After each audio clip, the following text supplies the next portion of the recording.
Diddy, the freakiest case in hip-hop history ever. That's crazy. Let's get into this video. You know what I'm saying? We're gonna trip out on this one.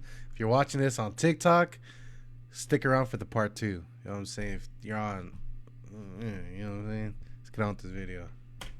Man, what's up, everybody? Welcome back to another episode of EOS. It's 1090 Jake. Man, I'm rocking with y'all, and y'all rocking with me. And for this video, we're gonna be speaking on Diddy Do It and the entire federal investigation and lawsuit going on right now.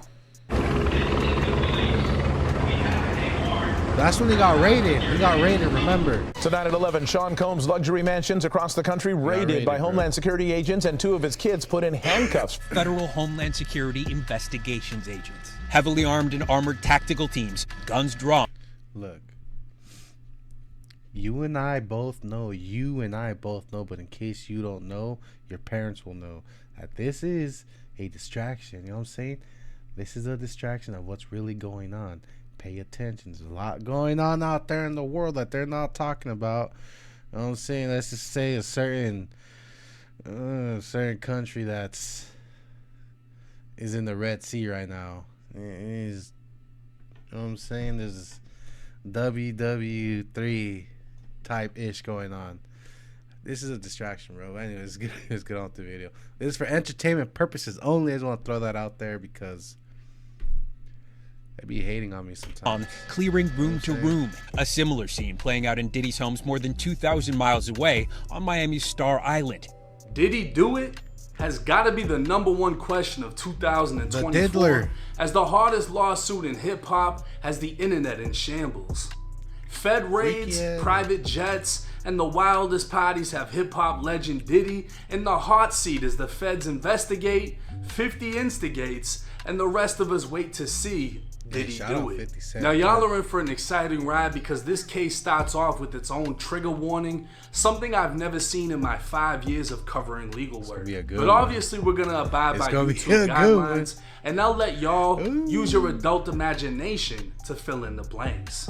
Rodney Jones, who's more commonly known as Lil Rod, Diddy, is an award-winning Grammy nominee producer, artist, and instrumentalist from Chicago. He's also apparently Diddy's worst fucking nightmare, as he's airing everything out. According to his GoFundMe, Rod worked 1 year straight on Diddy's Love album and apparently got fucked over on money, publishing shares, and royalties for the project.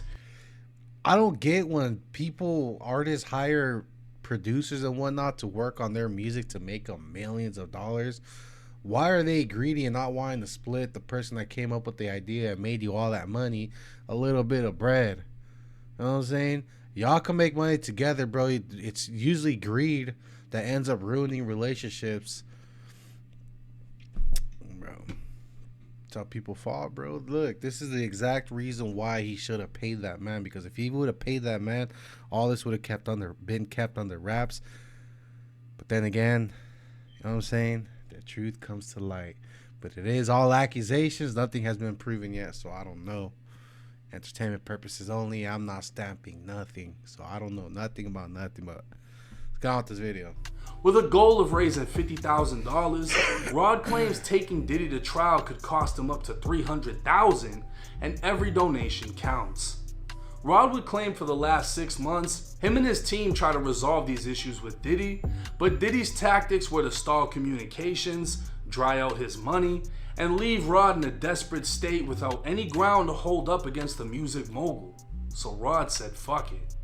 The 105-page amended lawsuit would state Rod lived with Diddy for months, spending holidays, birthdays, and missing family events. He lived at Diddy's $40 million Los Angeles estate and $35 million Miami mansion. He'd also spend several weeks on a yacht rented by Diddy in the US Virgin Islands. While living a superstar lifestyle doesn't sound so bad, Lil Rod would claim he witnessed, experienced, and endured many things that went far beyond his role as a producer. Diddy required Rod to record him constantly, and on several occasions took Rod's phone to record himself. As a result, Rod has secured hundreds of hours of footage and audio recordings of Diddy, his staff, and guests engaging in serious illegal activity. And with this lawsuit, he's exposing it all. On September 12, 2022, there was an argument within a Los Angeles recording studio between Diddy, his son Justin, and a man named G, who was a friend of Justin. The argument moved from the studio and into a bathroom close to where Lil Rod was sitting. Rod was only 2 feet away when multiple gunshots rang out, causing Rod to fear for his life, believing he'd be shot next. When the bathroom door opened, Diddy and Justin walked out, while G laid on the floor in a fetal position, holding his stomach and bleeding out. A crowd was now standing around G. Imagine, you think you signed the deal of a lifetime. You're kicking it with your boy and his pops because he's a big name superstar in the industry, just to get done out like that, left in the bathroom clutching on your stomach while bleeding out. That's crazy. But nobody was helping him. So Rod ran over and began applying pressure while asking the crowd to call an ambulance. Rod would lift G to the ambulance as Diddy and Justin disappeared to another part of the studio. Diddy would later give strict instructions to inform police he had nothing to do with the shooting and force Rod to lie to police by telling them G was shot outside the studio in a drive-by. A news report would be included in the lawsuit stating one person was shot outside of a Hollywood recording studio around 3 a.m. It would also state the man was shot after stepping outside the studio. Lil Rod would claim to have several corroborating witnesses he spoke with anonymously because they fear retaliation from Diddy, but they've allegedly agreed to speak on what they saw if subpoenaed to court. Meaning if the courts order them to come in, they'll answer the toughest question: did he do it? Screenshots of the aftermath would be included in the paperwork, along with a screenshot of Diddy in the studio, and Rod would claim because Diddy failed to provide security for himself and other workers within the studio, he is now severely traumatized. Rod would claim he now suffers from PTSD, severe anxiety, depression, and insomnia. But it wouldn't stop there. Lil Rod would also attempt to unravel the cover-up. An Instagram message would come from the actual recording studio stating the shooting happened a half block away, was the result of a robbery, and G returned to the studio after being shot. TMZ would report the story told the cops that night was the victim was robbed at gunpoint. How are you shot and then returned to the studio, bro? You're calling the ambulance or something, bro. You are not walking back to the studio. By 2 individuals outside, one of which who shot the victim. A lot of these people are sloppy. The lawsuit would highlight how strenuously secure the studio was, such as having to be buzzed in, identifying yourself to reception, being on a visitor's list, etc. Just to get to the bathroom G was found bleeding in, you'd have to pass reception, walk down the long hallway past 3 recording studios, turn left, pass a lounge, and finally reach the bathroom. Being shot and left unable to walk, it sounds highly unlikely G would make it a half block back to the studio. That's what I'm and saying, all the way bro. to the bathroom just to be carried out to an ambulance. So why hasn't anyone else spoke out? Well, apparently days before the shooting, Diddy sent a non-disclosure agreement to everyone that would be present within the studio. Lil Rod would allege they're in fear of being sued, and in small writing on the lawsuit, it would state they were unaware an NDA is voided when it comes to reporting crimes. Lil Rod didn't sign the NDA anyways, and he's speaking out on a whole lot more. While living with Diddy, Lil Rod would claim to be the victim of constant, unsolicited, and unauthorized groping and touching of his. Rod was also forced by Diddy to work in his bathroom while Diddy walked around in his birthday suit and showered. As a straight Christian... That's what I'm saying, bro, is usually it's the people with the most money are the weirdest people. Like, I'm not talking about anyone specifically, but if the shoe fits, lace that mother up. You know what I'm saying? Because it fits perfect, bro. It's usually a lot of... They start getting money. They start dressing weird. They call it high fashion. They start doing ish like this. Like, bro, there's been rumors about you had to do some... You know what I'm saying? Some acts just to get a deal. back in the bro. This and it's coming true. It's the crazy part, bro. Because I remember I was like 6, 7, 10 years old hearing about this. It's fucking crazy, bro. Man, Rod was uncomfortable with. What I was trying to say is when people get money, like they become multi-mil, like 10 mil, 15 mil plus, like the rich ones, they become weirdos, bro. They do. A lot of the music industry is like, you know what I'm saying? So look at the way they dress, is what I'm trying to say, bro. With Diddy's advances and expressed his discomfort to Diddy's chief of staff, Christina Coram. She'd reply with, you know, Sean will be Sean. She'd also attempt to downplay what happened as horseplay and as Diddy's way of showing he likes you. Rod believes Diddy was trying to groom him into a relationship. Is he doing like a Tupac music video right here? It looks hella like a California Love, bro. And into doing other things. Diddy knew Rod idolized Stevie J, so Diddy showed a video of who he claims was Stevie J doing the nasty with the white man. Rod believes Diddy showed him this because if Stevie J can do it, they can do it, maybe even together. He'd quote Diddy as saying, "This is normal practice in the music industry. Look, even Stevie J is doing it." See what I'm saying? What I just said. He said it was normal in the music, bro. I'm telling you, that's crazy, bro.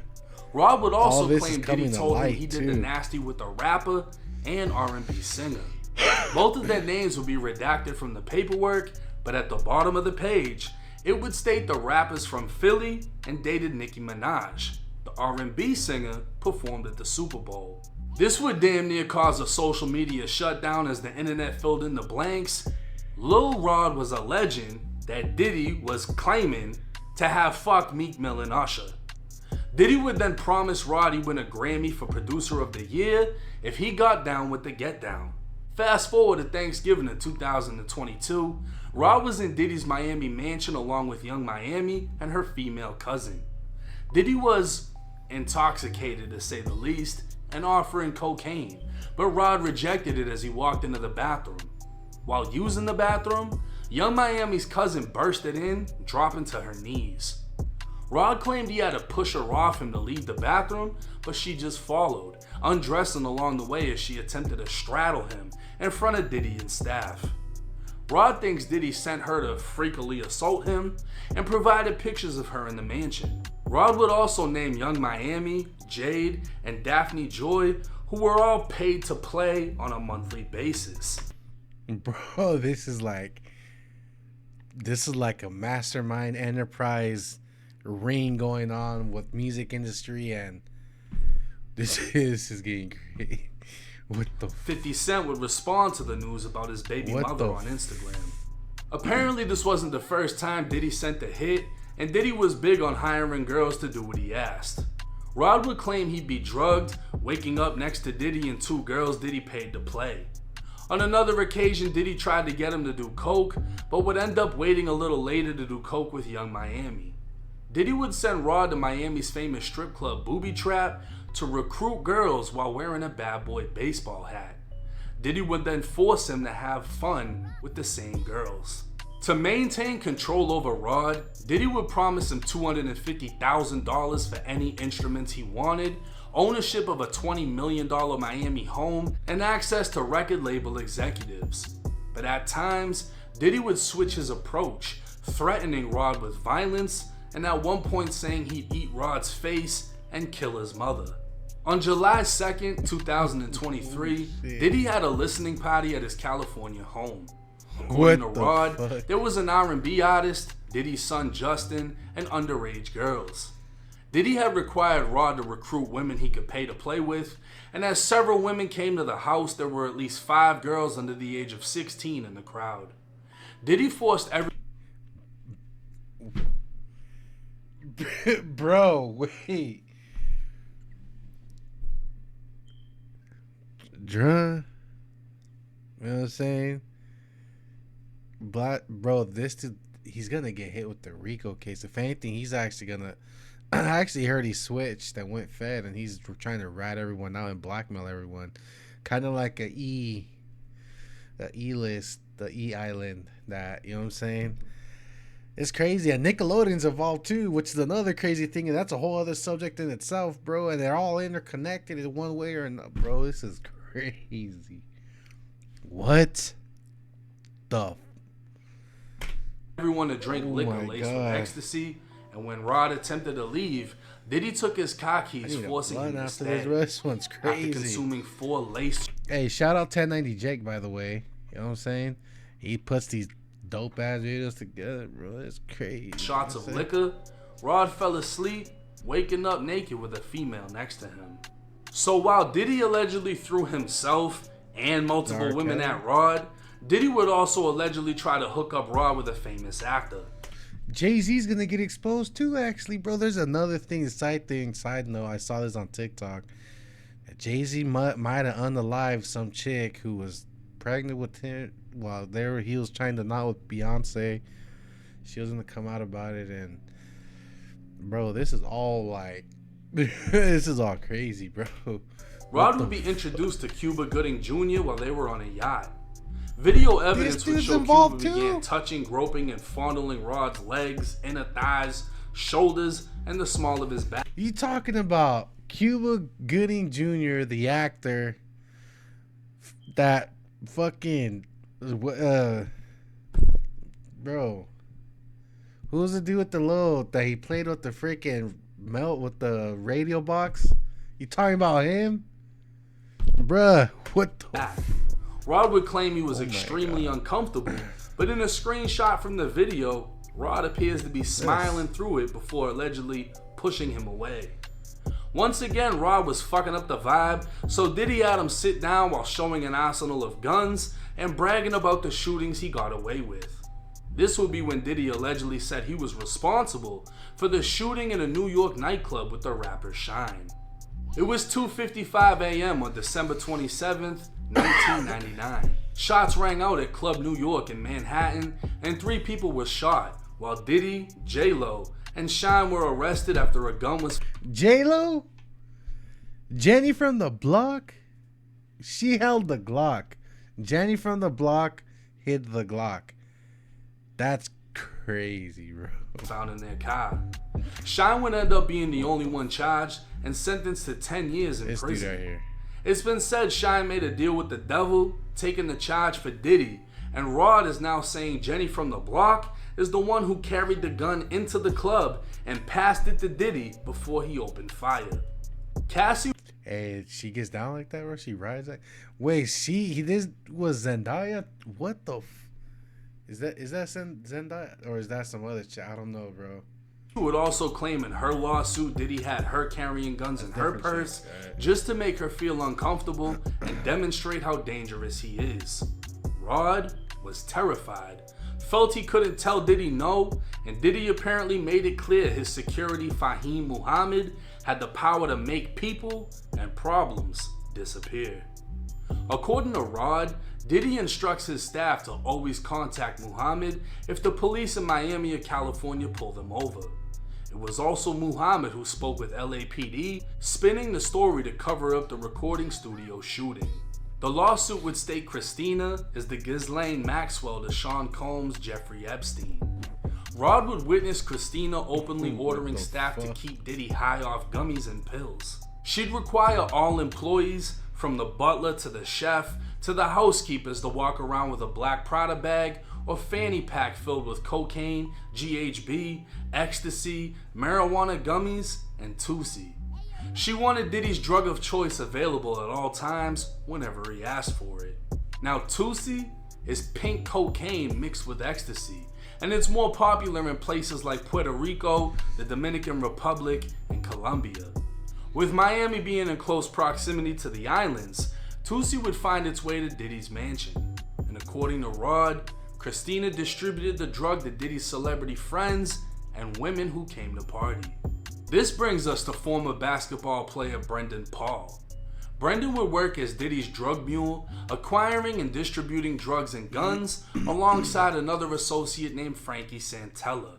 In one incident, Brendan would forget to bring Tusi for Diddy, so Young Miami brought it on a private jet from Miami. Brendan would go viral after being arrested with cocaine during the federal raid of Diddy's homes. He's since bonded out of jail, but many are wondering now that he's facing prison and a federal investigation if he'll cooperate against Diddy. Rod would allege while living with Diddy, he discovered Diddy had secret cameras in every room of his house. It's believed I just did a video on that on TikTok. It came out. He had cameras all over his house, and he gathered a lot of blackmail against a lot of different artists and people who partied with him. LeBron James being one of them. It's crazy. Diddy has recordings of several celebrities, artists, music label executives, and athletes engaging in illegal activities at Diddy's parties. As with the case of Stevie J, Diddy has compromising footage of every person who's attended his freak-off parties. And because of this treasure trove of evidence, Diddy believes he's above the law and untouchable. Rod's lawsuit would go as far as laying out its own RICO allegations against Diddy, accusing him of being the enterprise while his workers trafficked women, minors, and drugs.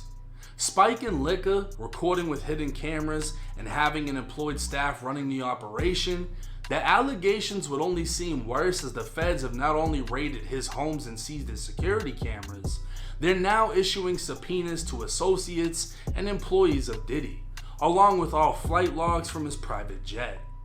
Rod would also claim to witness Diddy supplying known gang members with guns out of his own closet, but was purposely vague in describing them in the lawsuit out of fear. While much of this lawsuit may sound believable, it's important to remember these are all accusations coming from Rod, who had no accusations until being fucked over financially. There is no actual proof Meek Mill or Usher engaged in anything with Diddy. A male adult entertainer has come forward claiming it was him in the video and not Stevie J. While minors are alleged to have been at the party by Rod, it's unclear how Rod was the only one who knew the girls were under the exact age of 16, as stated. And while Rod accused Diddy of forcing him to partake in parties, Rod would consistently reap the benefits of living in multi-million-dollar homes, traveling on lavish trips, and waking up with naked women. With the feds fully investigating, whatever's been kept in Diddy's darkness will soon be coming to the light, along with the answer to the question, did he do that pic, bro? I don't know what's up with that. Now, if this lawsuit turns into a RICO, this is going to be the freakiest RICO. They're going to call this shit a FRICO. My a FRICO, bro. What the personal Shout opinion. Shout out 1090J, bro. There was probably some wild shit going on. But if you've ever been to Miami, you know there's a lot of women in Miami that's selling it. Nah, for sure. As far as trafficking goes, everywhere. because, you know, the whole pimp game, they changed it up. First you were getting charged as a pimp, now you're getting charged with human trafficking.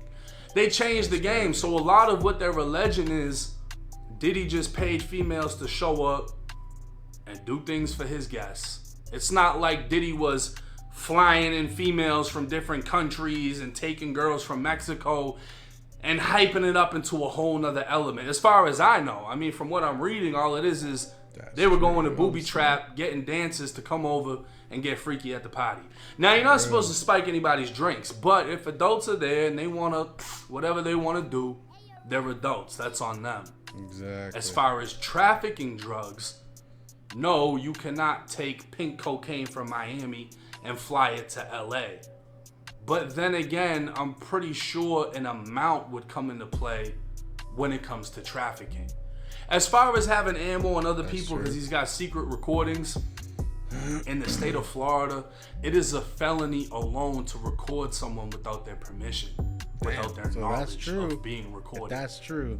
So if he has all that, and the feds find all that coming from his Miami home, that in itself is a charge against him. Now keep in mind, all of these things are just accusations by Rod. When it comes to Meek Mill, when it comes to Usher, Stevie J, everything is just an accusation. It's the equivalent of me robbing someone, right? Let's say I make them piss themselves. They're super scared, whatever, they know I did it. When they go to the police, They could say I pissed myself. They could say whatever they want. They could make something completely up. The police are going to write it down, and when you go look in the paperwork, that's what it's going to say, that he said this. That doesn't mean that's what actually happened, but that's what he's alleging.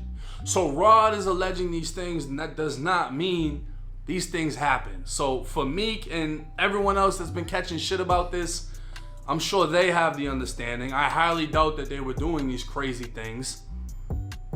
I don't know. I might have a different opinion because I feel like right is right, wrong is wrong.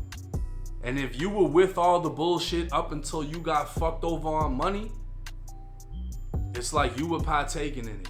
But once you get fucked over, now I was forced and I was this and I was that.